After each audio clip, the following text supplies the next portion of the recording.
In the past, I've done videos where I review every single Solemn trap card or every single Trap Hole trap card or something along those lines, and every time I do those videos, I always get one request that we're finally going to do in the next couple days. So people really want me to review all of the Jar monster cards in Yu-Gi-Oh! At the moment, there are 10 Jar monster cards, and in today's video, we're going to review the first 5 chronologically. Now, one of the things that I found interesting while doing the research for this video, I didn't really understand that when the first couple sets of Yu-Gi-Oh! Were being released in like 2002 and 2003, there wasn't a lot of time in between releases of these core sets, like a month and a half. So as I go through here, I'm going to read off the dates, and some of them sound very, very close to each other, but these are the things that are on the official Yu-Gi-Oh! Database, so they are in fact true. It's just kind of weird nowadays. We only have a new core set every 3 months. We have lots of smaller releases in between them, but in the TCG back in 2002 and 2003, we had a lot of core sets like right back to back to back throughout the entire year. While not necessarily true for every single card we're going to talk about in these next 2 videos, many of the Jar cards are rock flip effect monsters with flip effects that affect both players. For example, the very first card, Cyber Jar, which was released in September of 2002, is a flip effect monster that deals with lots of things, drawing cards, special summoning cards, but it affects both players, which is pretty crucial for setting up the Jar series of monsters. Cyber Jar says flip, destroy all monsters on the field, then both players reveal the top 5 cards from their decks and special summon all revealed level 4 or lower monsters in either face-up attack position or face-down defense position. Also, add any remaining cards to their hand. If either player has less than 5 cards in their decks, reveal as many as possible. That last line doesn't really come up too often, but technically if you only had like 3 cards left in your deck, you would still resolve this card. So what does this thing do? Well, it does a lot, right? It's a dark hole in a monster card, in a flip effect monster card, but also it draws both players 5 cards, and then also if they draw any level 4 or lower monsters, which they probably drew a couple of them, those cards are then special summoned to the field. This is a lot on one flip effect monster, especially for old school Yu-Gi-Oh! I have fond memories of using this card and drawing a bunch of cards, refilling my hand, sort of getting back into the game because I was able to blow up my opponent's entire board, and that's a lot to put on just one monster. It's a very swingy card in that if you draw a lot of cards that you can special summon, and maybe you didn't have a lot of cards that you destroyed on your own side of the field, that's pretty powerful, especially if your opponent doesn't also draw a lot of level 4 or lower monsters. In fact, even though this card is currently banned, I don't think it would actually see play in modern Yu-Gi-Oh! But at least for old school Yu-Gi-Oh! This effect was very, very powerful. Refilling both players is really good, and just like the next card we're going to talk about, Cyber Jar is a card that you would want to try to use when you were in the worst position possible and your opponent had the board control. So in the case of like Cyber Jar, you would want to use it when you have like no other monsters and very few cards in hand, and then maybe use it when your opponent has a full board, because then you not only get to refill your hand, you actually get to blow up their entire field in the process. This card is pretty crazy, at least by old school standards, and I think in many cases the reason this card was banned was because there was too much RNG surrounding its effect. It destroyed the field, it drew 5 cards, it special summoned a bunch of monsters. That's a lot to put on one card, and with the later iteration of the Jar cards, you see that they won't actually do all of these things. In fact, the next 2 cards released both do about half of what Cyber Jar does, and they still are pretty decent cards, at least in old school Yu-Gi-Oh! Released just 1 month later was Morphing Jar in Tournament Pack Season 2, and this is a pretty big deal because when we look at this card right after looking at Cyber Jar, you can see how Konami was trying to balance Cyber Jar's effect. In fact, the Morphing Jar effect is about half of Cyber Jar, it's just the drawing effect, and even then it's nerfed a little bit more.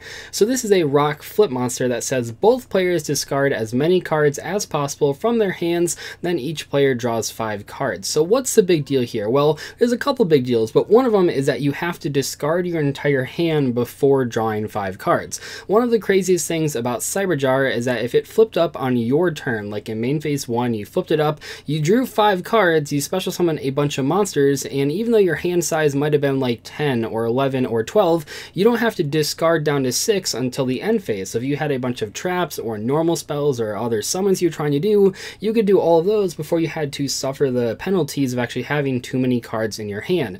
Morphing Jar sort of gets around this by forcing both players to discard all of their cards, and also, once again, just like in the case of Cyber Jar, where you'd want to do it when you had few monsters and your opponent had a lot of monsters, you'd want to use Morphing Jar in a way where you discarded almost nothing, or maybe actually nothing, and then your opponent would discard a lot of cards to sort of screw up their strategy. There certainly was revival in like old school Yu-Gi-Oh! We saw Monster Born and Premature Burial and Call of the Haunted, but definitely a lot less cards had graveyard effects, so the drawback of Morphing Jar discarding graveyard effects wasn't really a thing in older school Yu-Gi-Oh!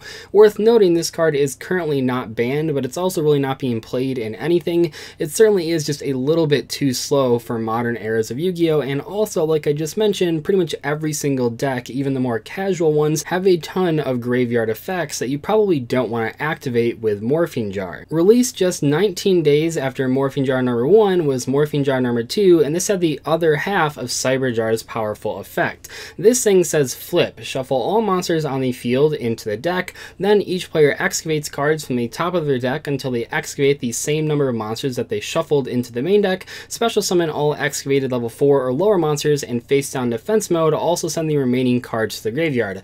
It's worth noting that the original print of this card did not say excavate, it was a lot more wordy, but excavate is a word that Konami came up with sort of recently, I mean not super recently, but kind of recently, and it makes sense in the context of Morphing Jar number 2, but the card has always worked the same way, so even if you don't recognize the excavate word, that's perfectly fine. Nothing in this card has actually changed effect-wise, it just looks a little bit different. So what are the big differences between this card and Cyber Jar? I mean, besides the fact that it doesn't draw you a lot of cards. So the big difference for me is that if this thing is used when you're behind, you actually will stay behind. Like, that's a pretty big deal. In the case of Cyber Jar, no matter how many cards either player had, they still drew 5 and special summon all the level 4 or lowers. However, in the case of Morphing Jar number 2, you'll only get the chance to special summon monsters equal to the amount that was shuffled into the deck. That is a huge departure because it means if you only have one monster and your opponent has 5 monsters, well, even after the Morphing Jar number 2 resolves, your opponent will still have a bunch of monsters and you'll still only have 1.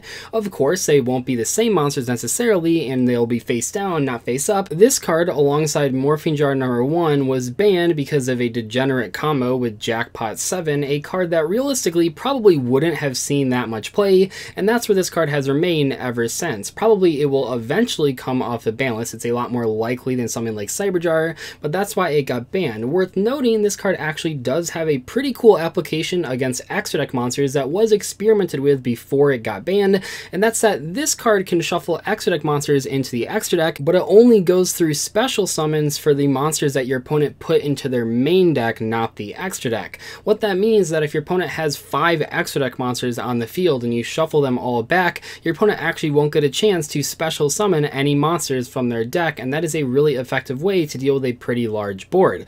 Was this super competitive when Morphing Jar number 2 was around? Well, not really, but it was played from time to time, and it's kind of a cool application that might be worth testing out if the card ever got unbanned in modern Yu-Gi-Oh! You wouldn't see another Jar card for almost 1 year later, and that is June 2003 in Legacy of the Darkness Fiber Jar, and this thing does not have a lot of text. It just says flip. Each player shuffles all cards from their hand, field, and graveyard into the deck, then draws 5 cards. So it's a big reset button. This card is currently banned, and it's probably one of the least likely cards on the entire ban list to ever come back. That being said, would this thing actually be played? I'm not so sure, but what this thing did that Konami really didn't like, especially in older school Yu-Gi-Oh!, is that it made games go on for way too long. It shuffles everything back except the banish pile, and then it just resets both players to 5 cards, and that just makes games go on forever. Even though this card does not reset life points, so it's not a true hard reset, it still does reset the game enough to where you're basically starting over from square one.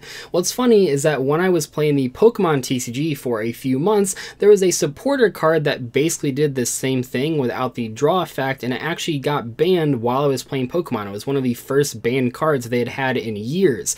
Shuffling everything back into the deck gives certain decks more longevity than they should actually have access to, and this is just a card that is frustrating to play against and not even that fun to play because resetting the game just makes it go on and on and on. And there certainly is a vocal minority of players that want cards like Fiber Jar back in the game because they just like those meme games, those clown fiesta games that happen. And while I understand where they're coming from, I think Morphing Jar number 2 is a lot more likely to come back and sort of give them that idea of having a crazy game happen off of a flip effect, but Fiber Jar is not the place to look for that because it's just so frustrating exciting to play against, and I don't think Konami is looking to add it back into the game anytime soon. And before we talk about the next 6 jar cards, I mean, we're only talking about one of them in today's video, I just want to mention that the first 4 cards were so powerful. I mean, every single one of those cards got banned, and 3 of them are still banned in 2019, and that just means that when we look at these next 6 ones, where none of them have even been on the Forbidden and Limited list at all, it's worth mentioning that yes, these next 6 cards are not nearly as powerful as the first 4, but that doesn't mean they're terrible, and I'm still going to talk about them because they are part of the Jar series of cards. I don't know if you could call it a true archetype because they don't have any searcher cards or any cards that actually say Jar by name, but they are still sort of successors to those original Jar cards, and I imagine that Konami thought they'd be a little bit playable when they printed them, and in some cases, even if they weren't the most competitive cards, they still saw some experimentation. For example, the last card that we're talking about in today's video wasn't the most competitive card for most formats of Yu-Gi-Oh! However, it did find its way into a Dragon Duelist World Championship winning deck profile in 2017 in Chainburn. This card says flip, both players roll a 6-sided die, so once again the symmetry that we've seen with all of the previous Jar cards appears in this one as well, and then it says the player with the lower result takes damage equal to their opponent's roll times 500. However, if the winner rolled a 6, the loser takes 6,000 damage. If the rolls are the same, both players roll again. So once again, not the most competitively viable Chainburn card, but it did make an appearance at a World Championship, and it sort of turned a bunch of heads. People were mostly just like, well, what even is this card? I haven't seen this thing in my entire life. It's so old and it never really was competitively viable. So for it to make an appearance at the 2017 Dragon Duel World Championship Finals was absolutely insane. Anyway though, that's about going to wrap up part 1 of this discussion video about all of the Jar monster cards in Yu-Gi-Oh! If you were excited to hear about the more competitively viable Jar cards, then you might not be the biggest fan of the next installment because, spoiler alert, they're not getting really any better as time goes on, but they still sort of are interesting in their own right. I'll see you in the next one though. Thank you so much for watching today's discussion video. Goodbye.